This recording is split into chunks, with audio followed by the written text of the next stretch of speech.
we were loaded originally for beaching.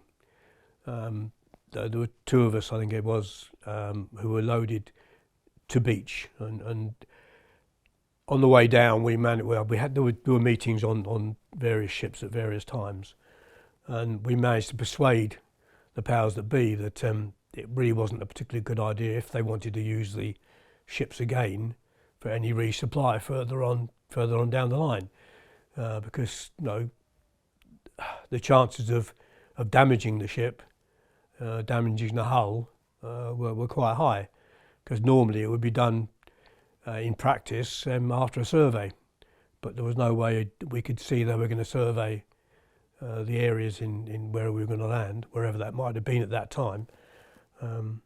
So what happened then was that, okay, we were going to discharge by Mexifloat, and Percy was for some reason put in the van of the LSL moving in. She was going to be the first one into San Carlos water.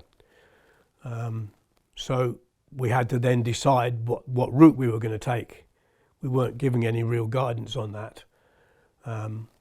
So we actually took a route between two rocks, which we thought, well, they wouldn't possibly mine this area, because you wouldn't dream of going through there anyway at night. So that's the way we went.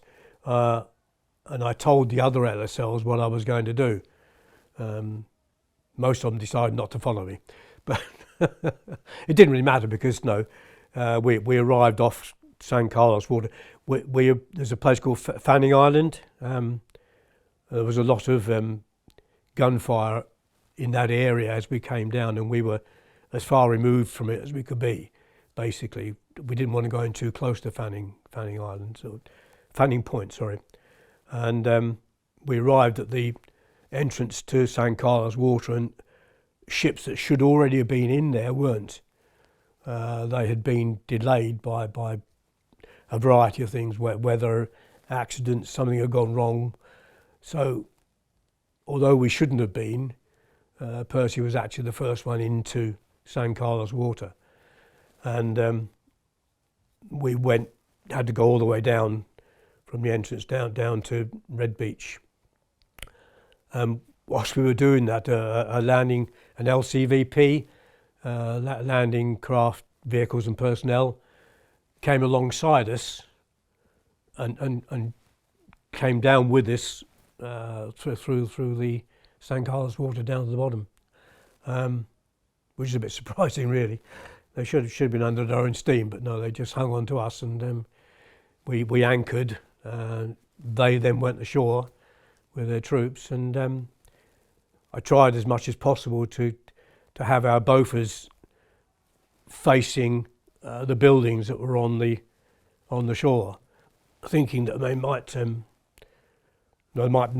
been manned. We didn't know whether there was anyone there or not, so I had to manoeuvre the ship at anchor and try and keep the bow facing that area so that we could use our Bofors if possible, if we needed to. But as it turned out, it was an unopposed landing by the troops.